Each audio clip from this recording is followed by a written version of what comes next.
G'day, Patricia. Welcome to Landscape Photography World. How are you going? Thanks for having me, Grant. I'm doing good. Excellent, excellent. Why don't we start with who Patricia Davidson is and why is she a landscape photographer? Oh, good question. So I've been doing photography has been important most of my life, but just really didn't have the gear or anything until 2008.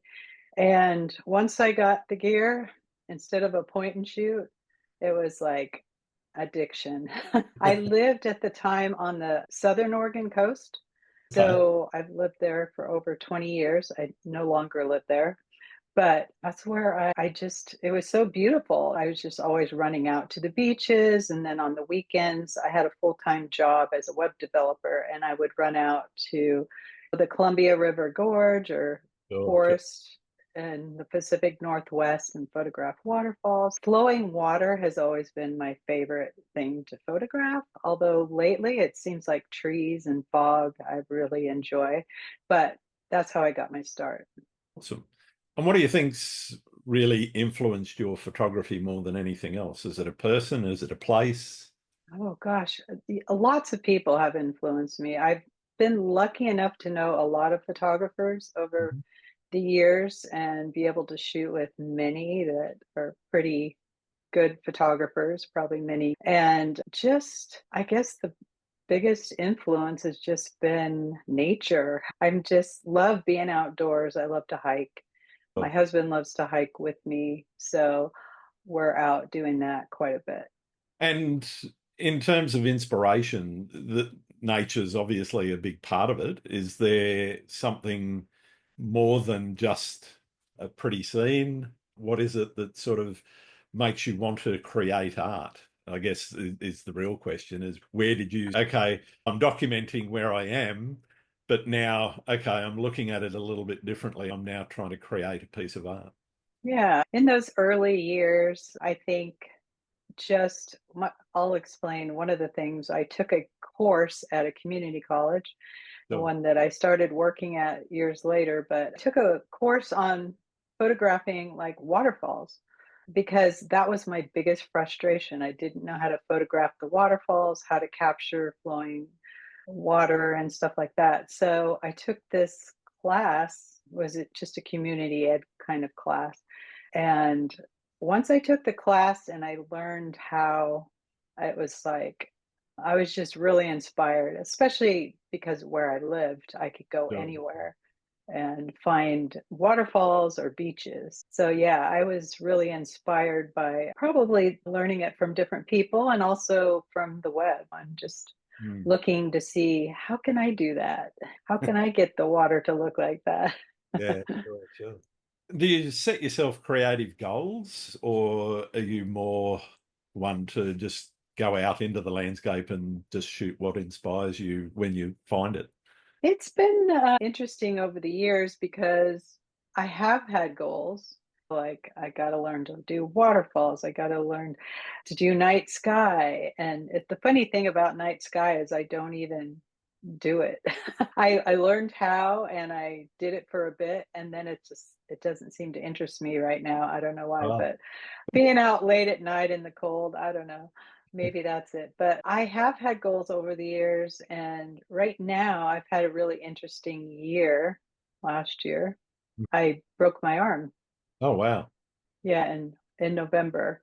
And so it was right at the fall peak season. So I didn't get out at all. Wow. And there was a couple times I got out with the early fall stuff, but it happened. It wasn't like I was hiking on a trail. People ask me, how'd you do it? Were you out hiking on a trail or how did you do it? And no, it was just a silly fall at home and I just broke my arm. It was like pretty dramatic for me and but I've been dealing with that for the last couple of months and Yeah. I'm still recovering. I don't have full use of my it was fortunately not my dominant hand, Okay. but I still can't like clench my fists, things like that, but I'm starting to be able to do a lot more with it. And so there was this period the last few months. And the funny thing is, just right before that, I was in one of those funks where you just didn't feel very inspired. Yep. Yep. So this kind of happened right about then. So it's been interesting.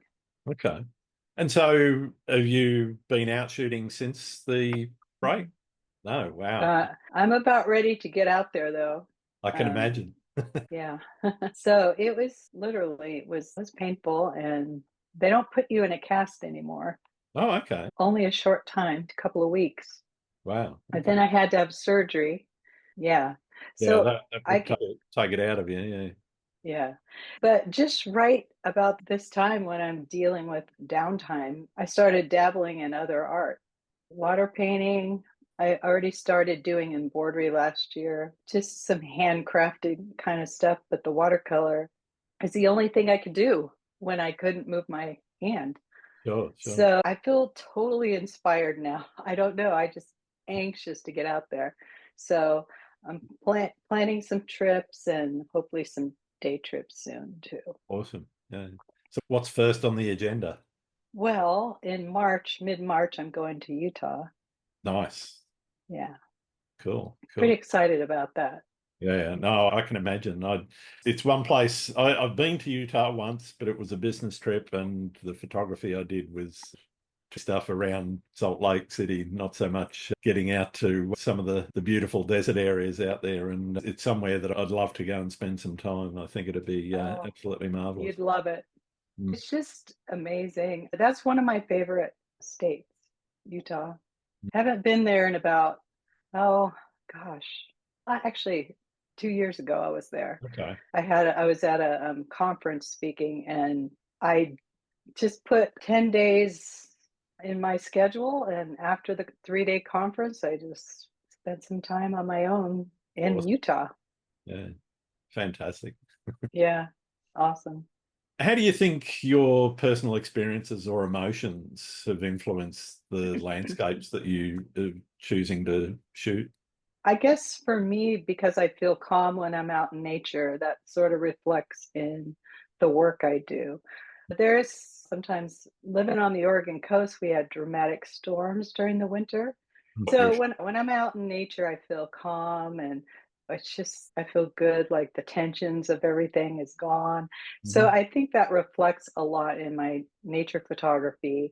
When I was learning living on the Oregon coast, we had those major storms. I think you've seen the really big waves that would hit some of those places on the southern Oregon coast. You've seen Yeah, I've lots of pictures probably of those. seen quite a few shots of that from not just yourself, but quite a few other people there.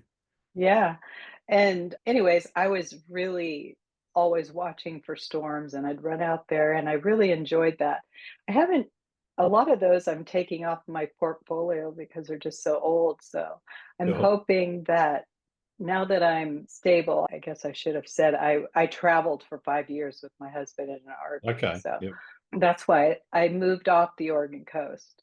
But anyways, and when we settled after almost 5 years on the road, we settled here because I have kids in the area. Yeah. Yeah. But anyways, I just really want to spend some time down there, and during the winter. It's too late.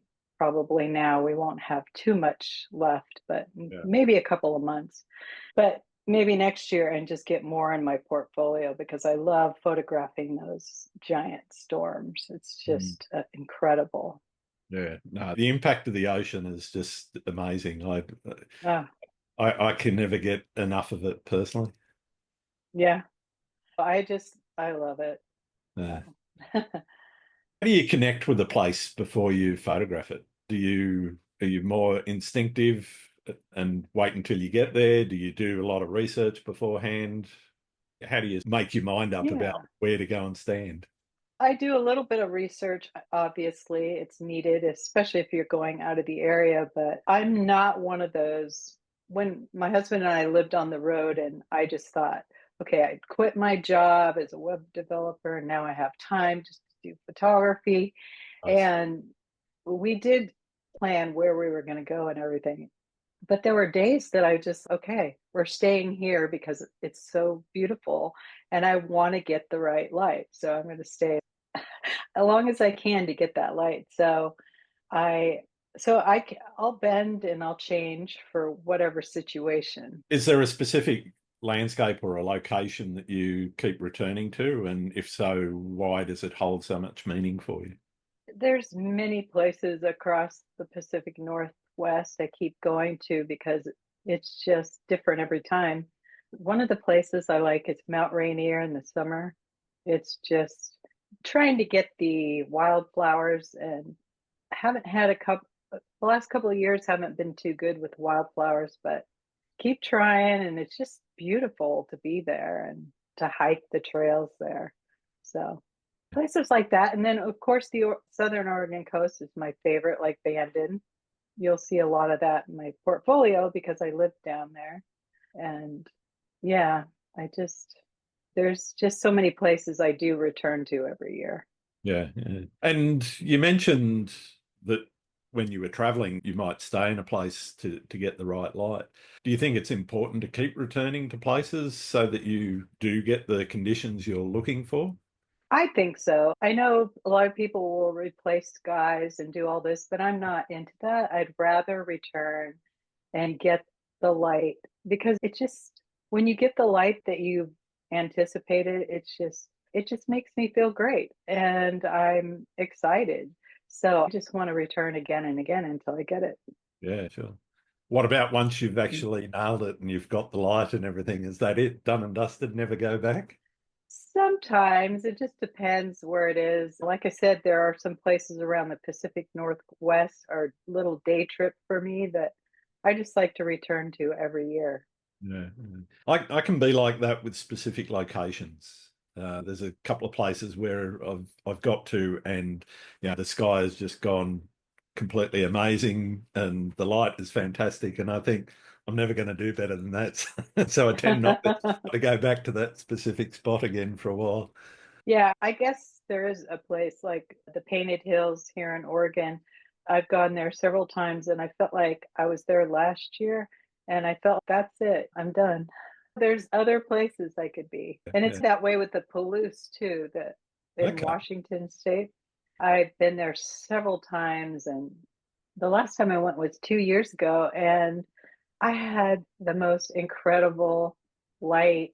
It was amazing. And now I feel like, okay, that'll do me good for a while because I came back with lots of photos and I felt, okay, I'm not gonna, it is a ways for me to go over there, Yeah, yeah. but it was, it was a good year. So I don't think I'll go for a while. I'll do No, something I new. get that. So what about pre-visualization? Do you have a an object in mind or a particular set of circumstances in mind before you go out and shoot? Or are you more reactive to what's going on when you get there? Yeah, both ways. I guess I react. I like to watch the weather and say, okay, it maybe if I go during this time, I'll have a chance of something good. Summertime is really hard for me. I don't, it's good for the mountain areas around the Pacific Northwest because you can get clouds and stuff like that. But locally, it's a little more difficult. You really have to plan, watch the weather, plan, and then go. Yeah, yeah. So Have you got a favorite time of year that you like to shoot? when I used to live on the Oregon coast, I loved winter. Just more dramatic, and the light was so much more brilliant. A little more difficult now, but I do like spring. Spring is probably my favorite. And fall, I guess spring and fall. All year round, bar summer. Yeah, and the mountains in the summer. I'm interested in how photographers use the environment and the natural elements to create something that's a bit unique and unexpected. Is there a time when you've actually out there and gone, okay, yes, this is it. I've nailed what I was looking for here. I guess sometimes doing abstracts, I do enjoy that. I see it, especially like fall. I've done some with trees and stuff like that. That's really fun, or with the water. But I think I do. I've said, okay, this is what I'm going to do at this particular time. And there's been other times where it's like, oh, okay, I'm going to do this creative thing because the circumstances are right. So I guess it just depends. Yeah. I guess it's always difficult if you're at a honeypot location to find something that's a bit unique. Is there Mm. something that you're trying to do in terms of if you, let's say you go to Utah, right? There's a few spots there where everybody goes and stands, and I know there's a few spots there that you've got to line up. You get your park ticket, Yeah. you've got to go and line up. Everybody puts their tripod in the same spot, takes the same shot, and then moves on. How do you It's true. how do you get something that's unique in a place like that? It's difficult. You just have to look for it, I think.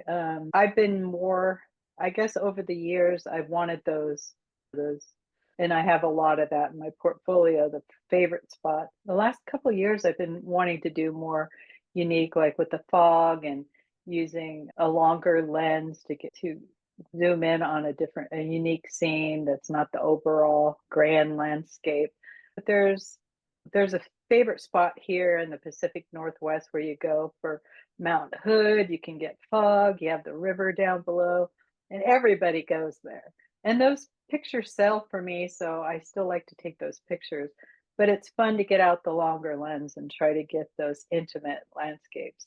Yeah, yeah. I think that's a really good tip for people that are trying to shape their style is that long lens makes a massive difference Oh to gosh. how you Yeah. frame up parts of the landscape as opposed to, as you say, to the grand landscape. Yeah, and there was a couple of years ago I went to Crater Lake in Yep, Oregon. And there's a viewpoint, there's several viewpoints, but it's everybody gets the same postcard picture. yep. And so I was really determined I'm not going to get that picture. I did take it because I did use it in a talk, but I wanted to show the difference of changing your lens, how I used the wide angle at first. And then I said, okay, to get the unique viewpoint, I had to use the longer lens. And I noticed at this particular time that the clouds were just like floating over the water and it was just a mere reflection.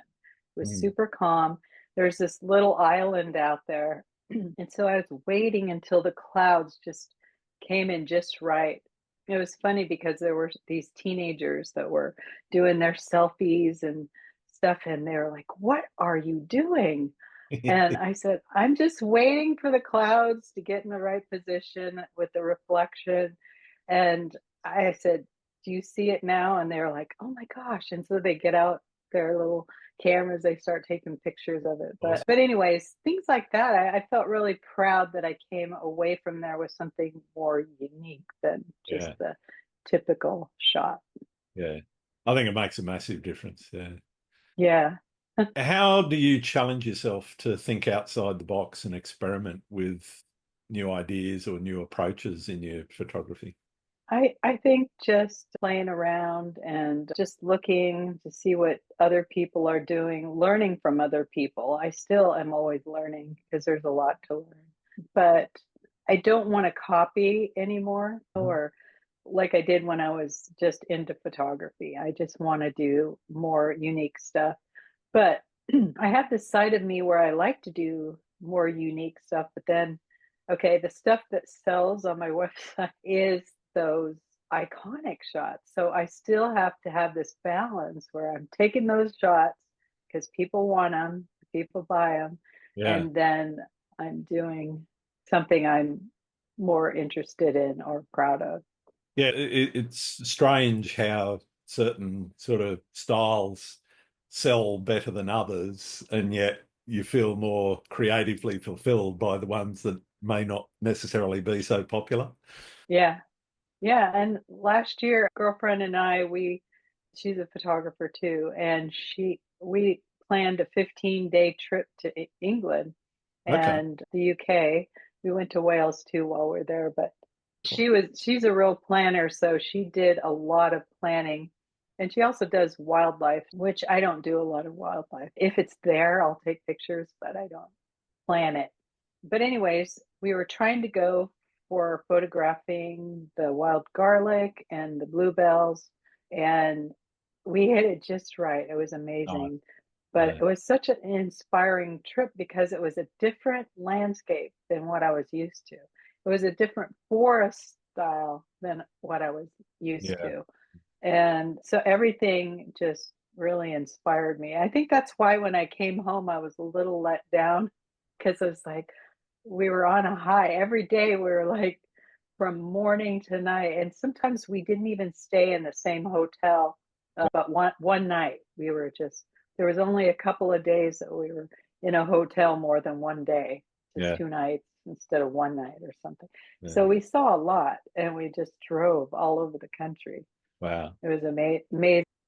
The thing that amazes me when I'm over there, my wife's from the UK, so we have travelled there several times, and we pick a spot, and we might go and spend a week or a long weekend there, and spend some time. But the people over there kind of get blown away when you say, oh, I've driven to for what would be me a 3 hour drive is yeah that's fairly average. It takes me an hour to get from where I live to the beach. And they kind of get freaked out. What do you mean you did that as a day trip? Yeah, exactly. But it's so incredible to get a different taste of the landscape, to see Yeah, something makes a unique difference. and new.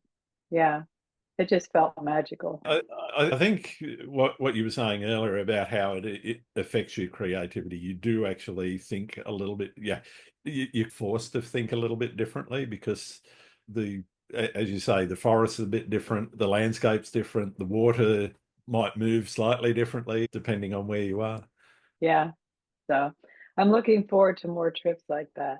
Yeah, awesome. I haven't done, that was my first international trip. Oh wow, Oh, okay. Yeah. yeah. Did when you said you went to Wales, whereabouts in Wales did you get to? Just, oh gosh, butter or something. I don't remember. Excuse me. That's okay.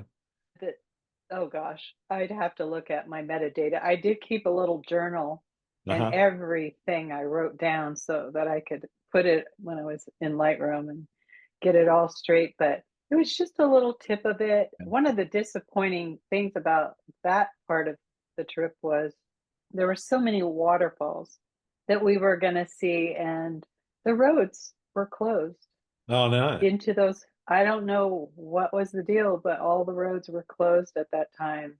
Wow. So we didn't see several that we had planned to see. So we had to make some changes. And Yeah. luckily, people over there were pretty nice whenever we ran into people and they would give us ideas where to go, Yeah. which They was really great. always get lots of local tips. Yeah.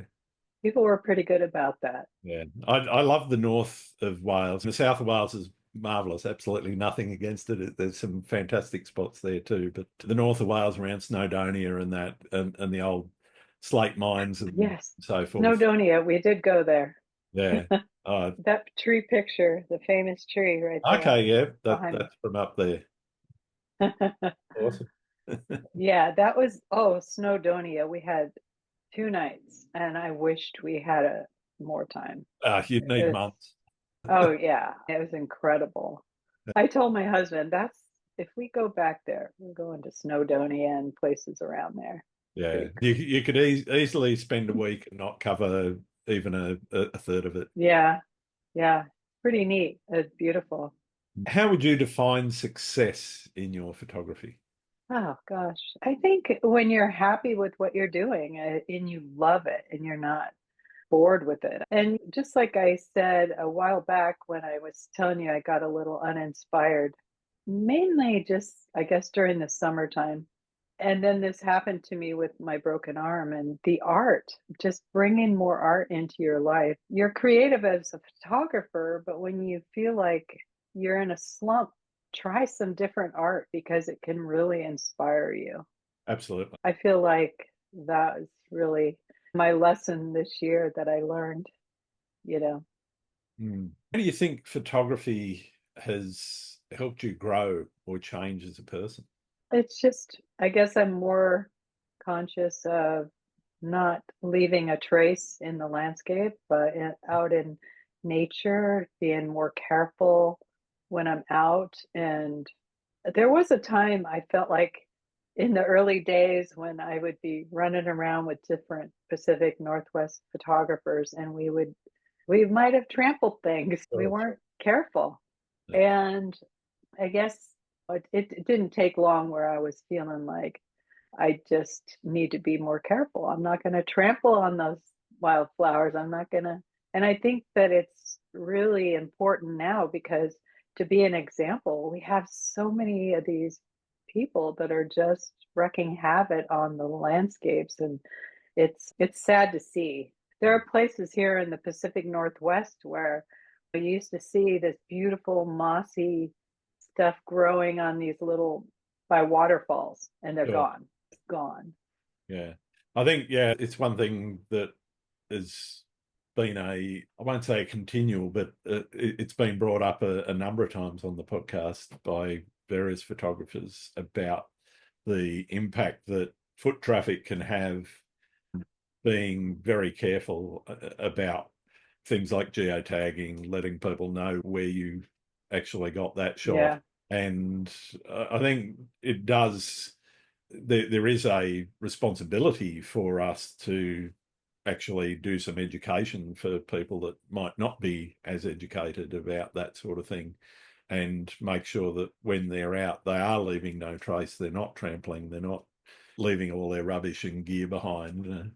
Yeah, and it when my husband and I traveled full time and we would stay in these free campgrounds throughout the Southwest.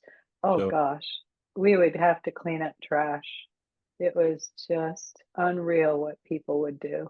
Yeah. I've seen tents left behind because a pole broke or something, and so they've just abandoned it. Oh, Uh, it's crazy. It wasn't like it was still staked and just collapsed. It would really just been bundled up and then just dumped on the ground. It was just ridiculous. Crazy. I know. It's sad. And I've seen some recklessness while I've been out on the field. And Yeah. if you say anything, but you're a Karen is what they call you Oh now, yeah. but Yeah. it's please.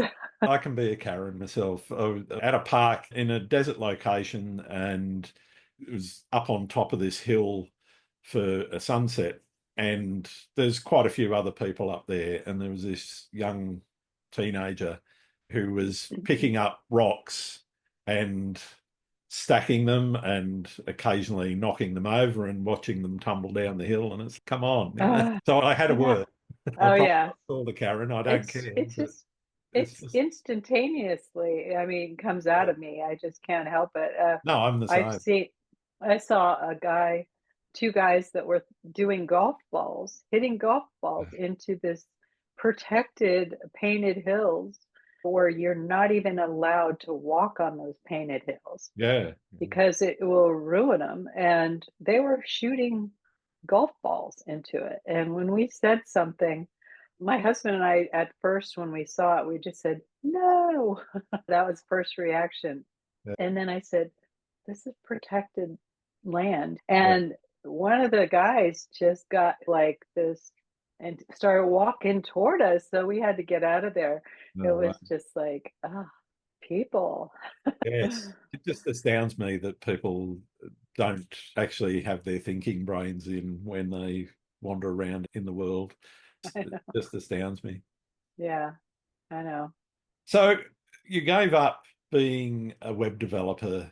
Was that Mhm. specifically to become a photographer? And is that what that was about? And if so, what was that decision-making process? Oh, fairly easy. Pack in the work and off we go. It was pretty much I had already had a side business with my photography. Sure. Already was selling things in galleries on the Oregon coast and making money. And it was a side hustle, still doing web development at a community college. Yeah. And my husband, he retired. He had worked at his job like 32 years, so he was able to retire pretty early. And so when he retired, he was out every day hiking. He'd send me pictures. Oh, look at that. Look at this scene and all this. And it's, I want to be out there. I want to Sure. do that. And so we made a plan and I quit my job and I'm retired now. I could finally retire and get my pension, but I couldn't at the time. And so we just bought an RV and we hit the road, sold everything. So it was pretty fun until it wasn't. Okay. It was a lot of maintenance on an RV because they're not meant to live in them. And we would take them out, this big 32-foot RV, we would take it out on these washboardy roads at these BLM campgrounds and stuff. Yep. And it just, the slides would break and different things, and it just got expensive. And so Yeah. we said, let's I'm just get off guilty the of that. road. Yeah. And oh, I was just going to say, so we ended up settling and selling it. Yeah. Yeah. Mhm.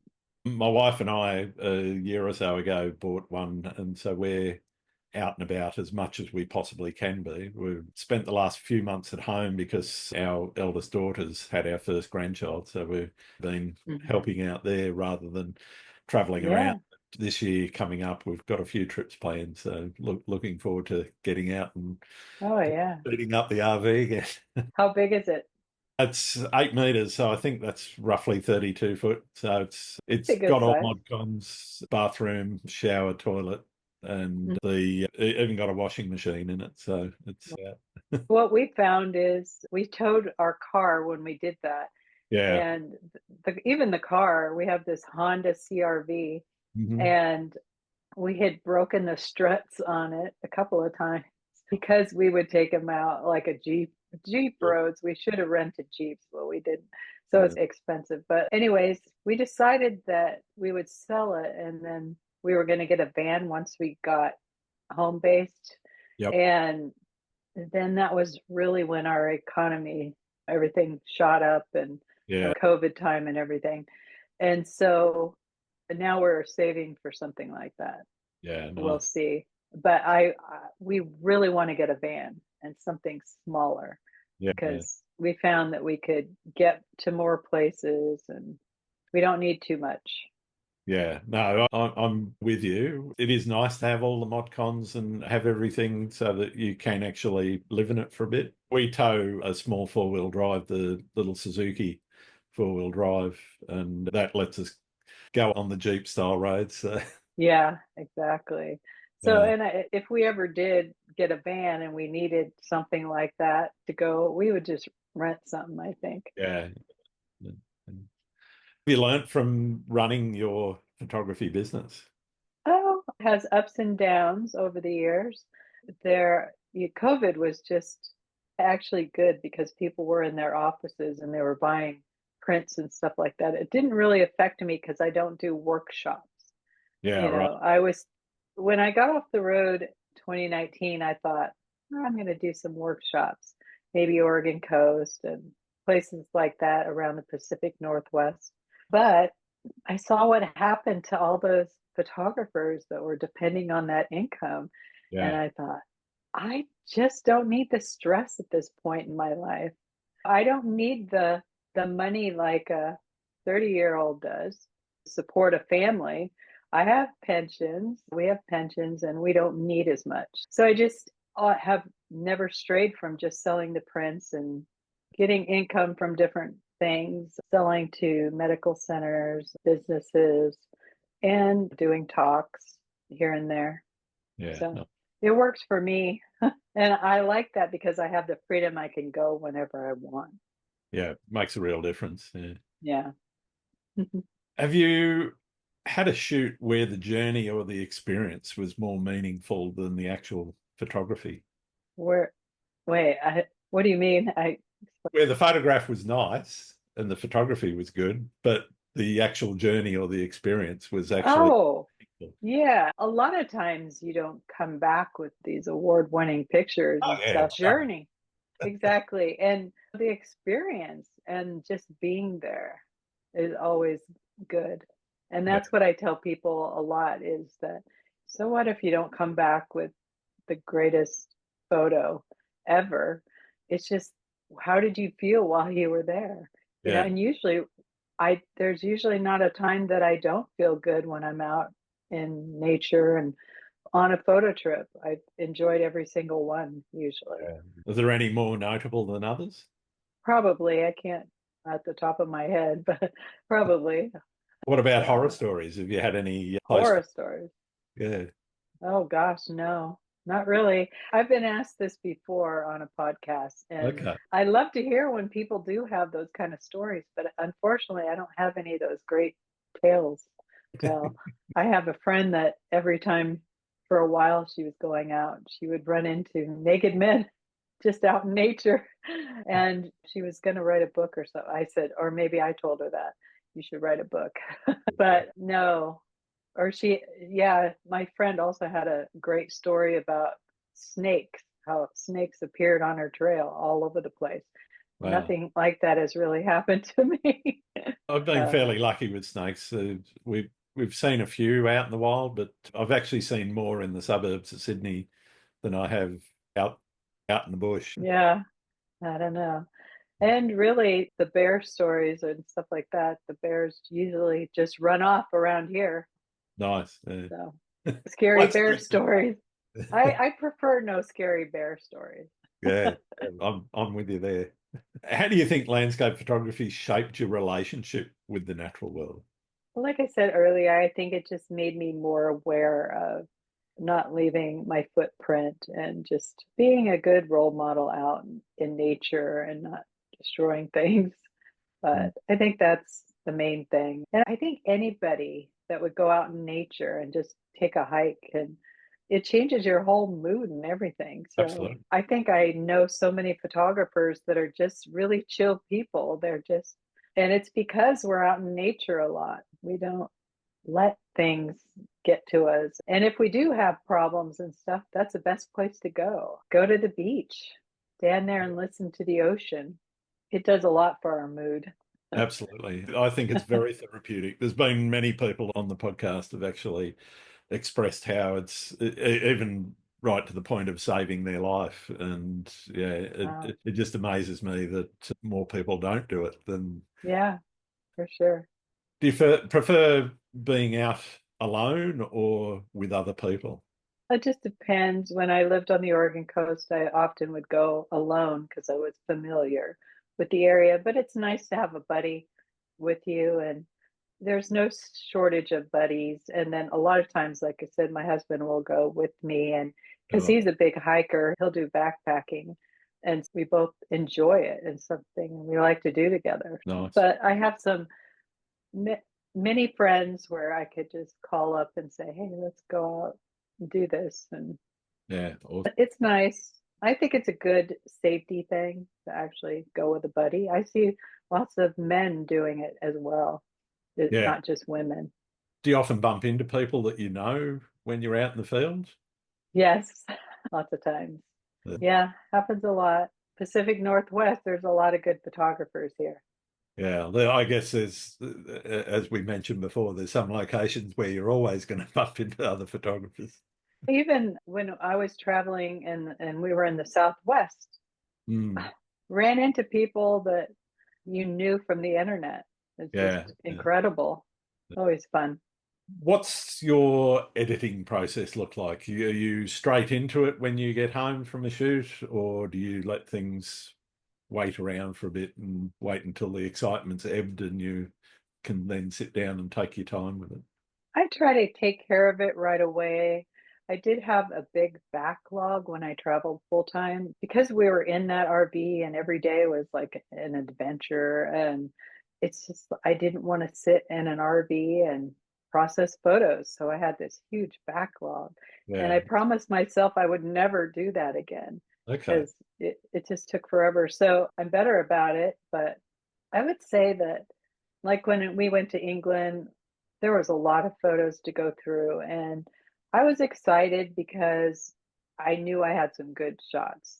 Yeah. And so when you know you have some good shots, I tend to get to them right away Sure. and take care of them. Yeah. So, Yeah, I'm a bit the same. I'm happy to dip into the archive, but I'm always more excited when I get home to get in and start editing. There are times when that doesn't happen or can't happen, but yeah, it's interesting listening to different people and different ways of actually doing it. I know some people that I've spoken to have still got years of backlog that they haven't even looked at. They've oh just yeah, I know someone like that. yeah, Yeah. Yeah, I try to get it right away and not just like immediately, maybe within a day or two, but I don't always delete everything. no, I what do I? know that I'll go back and I'll find a gem that I just overlooked the first Yeah, time.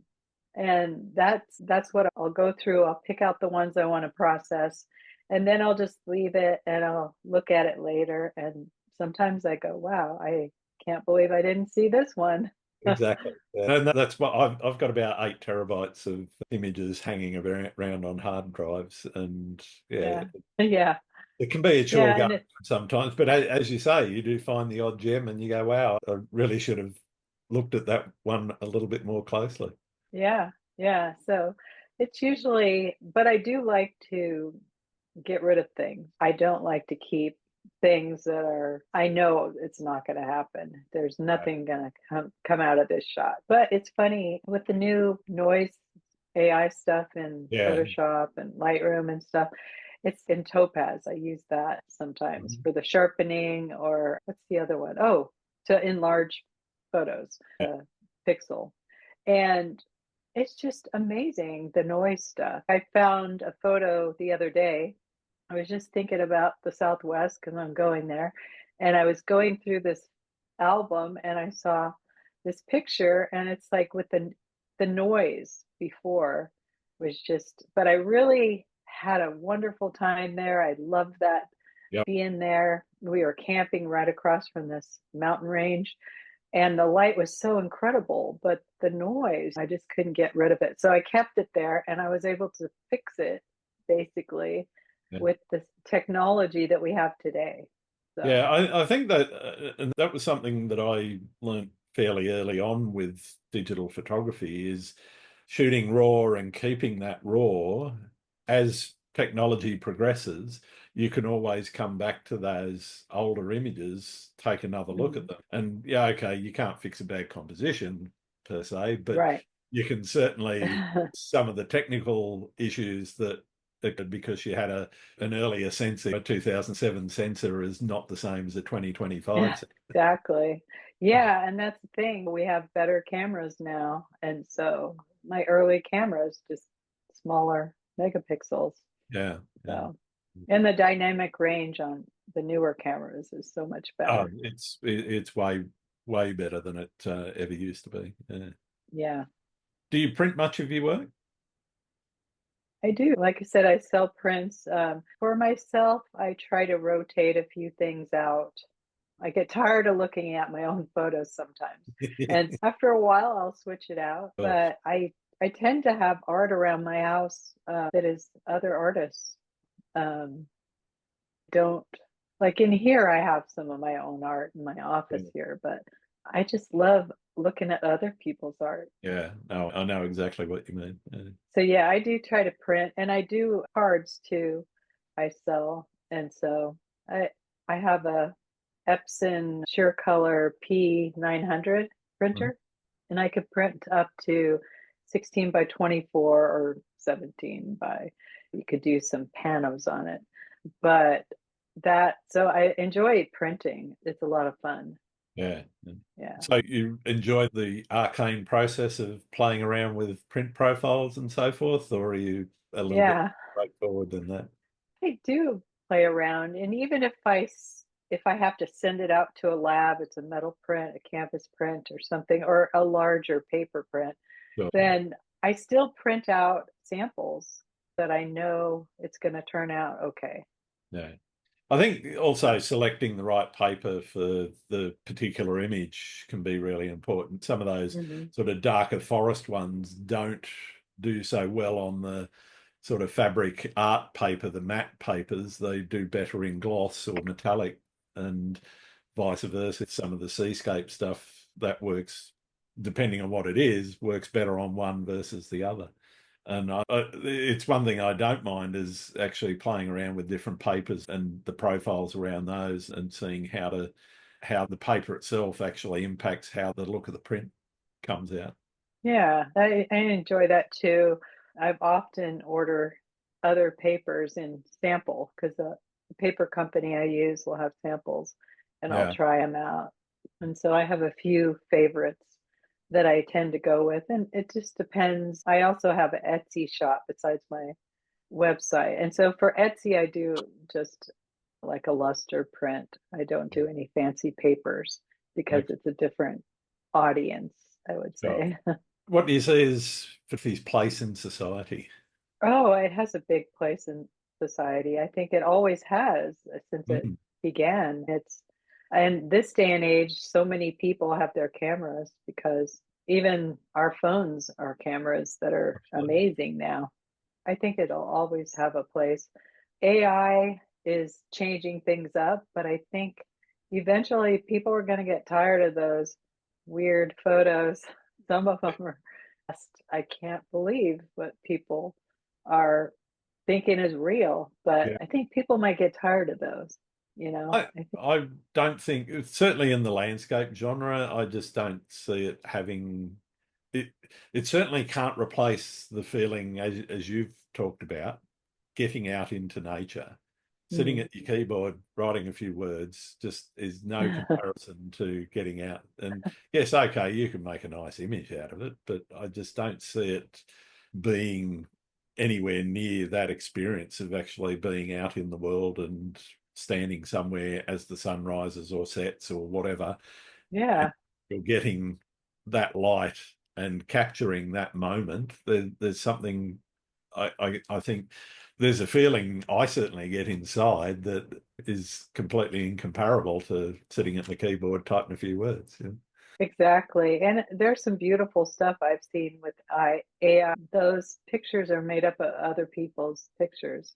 And I just can't get into that. I enjoy AI for cleaning up images, especially if you've got people in your shots. Yeah, if you want to get rid of the It used to be harder and now it's so easy. But yeah, things like that I have no problem with. And if people want to say this is AI art, but the people that are saying this is real, this yeah, is I was there. Yeah, no, I'm sorry. But photographers know what is real because we've been out there, we've experienced those moments and those scenes. But when you see these crazy things, it's okay. Whatever floats your boat. But I know that the people that buy prints are probably not going to buy those, I don't think, because they a lot of times people tell me, "Oh, I went to the Columbia River Gorge, I went to Multnomah Falls, and I saw the wildflowers in Rowena, and I just your picture reminded me of what I saw." yeah, and that feeling of connection of place, I think, Yeah, is really why buying the print in the first place. yeah, yeah, exactly. You're So just not going to I get don't, by concoction. Yeah. yeah, I don't know that those people will sell a lot of that stuff. No, It's just for show to get followers on your social media and stuff like yeah. that. Yeah, it's disappointing that they're making money that way, maybe out of it, but yeah, it is what it is, and people are going to be people. So Yeah. So, anyways, but for me, I'm just going to keep doing what I love to do, and that's going out, taking the pictures. If the light doesn't work out, I'm going to go again if I can and keep trying. I'm not going to put out something that I would have to make up some story about. Oh, it was amazing. And I yeah, just replaced the sky. Now, to me, that just doesn't fulfill me as a photographer. yeah, no, I get it. What's the best and or worst piece of advice anyone's given you? Worse. Oh gosh. Oh gosh, I can't think of anything. What about you? Me, I think the best piece of advice I ever got was actually when I was at school doing photography, and the teacher was talking about, particularly for composition, it's as much about what you leave out of the image as what you include. And that has stuck with me right from when I understood what that meant in terms of looking at the edges of your image and working out, okay, if I, one way or another, I can actually exclude something that is either a distraction or is maybe the resolution of the story that you're trying to tell, but what you want is actually to leave that resolution out and leave it to the viewer. And Hmm. so there's things that you can do simply by positioning your camera differently, Oh higher, low, yeah. left, angling, and all those sorts of things that actually make a real difference to your composition. And those bits that you leave out can be just as important as the ones that you include. It's true. And just you saying that reminds me that I did hear a photographer early on. He would say, "Oh, I just can't stand it when things are like on the edge, like you cut something off, Yeah. like you cut off a seascape, a mountain, or a sea stack, or something like that. And so over the years, early on, that just drove me crazy that I Yeah. would see anything like that. And so I really try to include it all or not at all, No. because to me it's taking your eye over to the side of the picture instead of where it should be. and and so that's a really important thing. And there are things that, due to distractions, what I call distractions, that bother me. And if I can't get rid of it with a crop or just an editing, just get rid of it. A Yeah. plant sticking out, I will get rid of it because I don't like distractions. Yeah, that was probably good advice. I don't know that. Oh, I think a lot of photographers, especially when they get really popular, they'll just look down at people that are taking iconic shots. I've seen that Yeah. a lot. And I tell people, if you want to get the iconic shot, go get it. Because Absolutely. when you're starting out in photography, that's the easiest thing to do and where you can get some good practice. It's really hard for a beginning photographer, unless they're a creative person already, to really know how to get creative with their photography.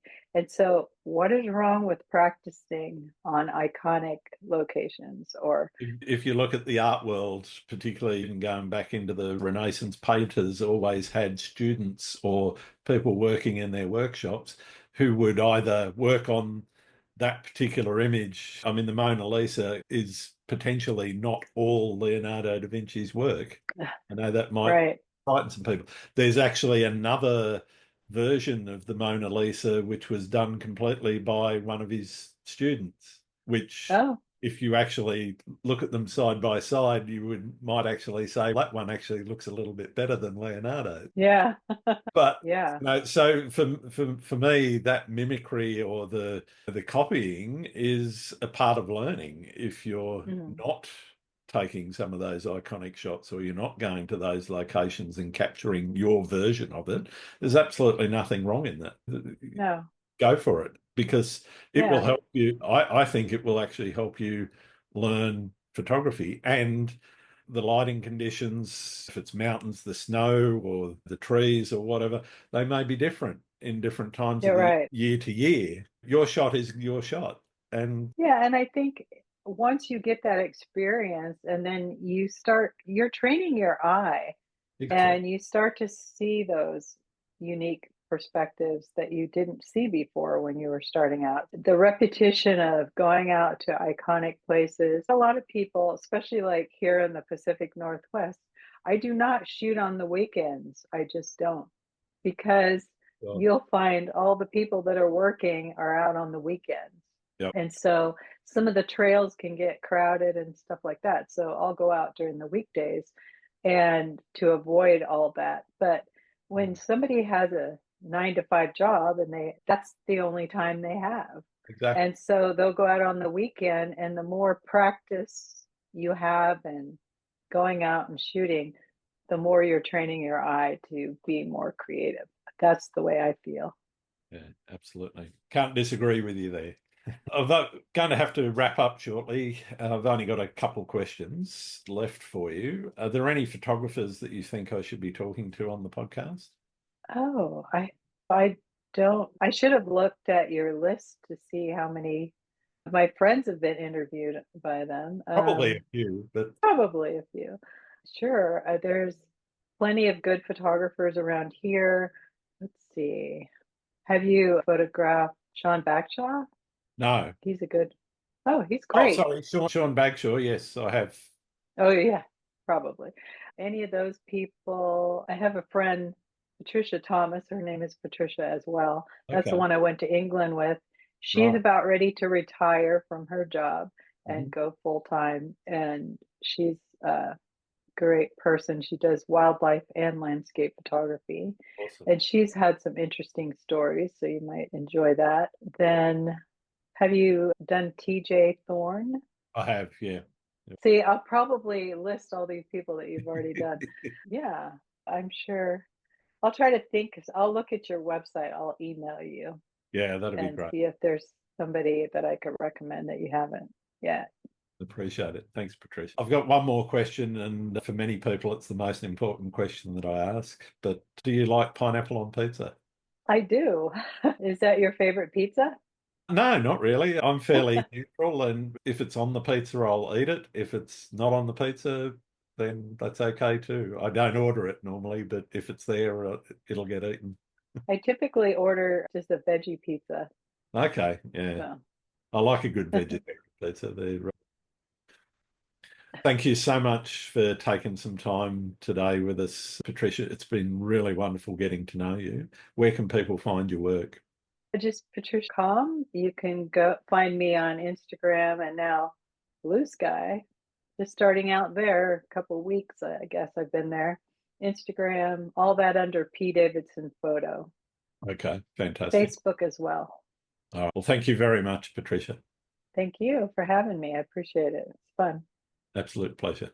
Thanks again for listening to Landscape Photography World. I hope you enjoyed the show and keep listening because I'll be joined by some great guests in upcoming episodes.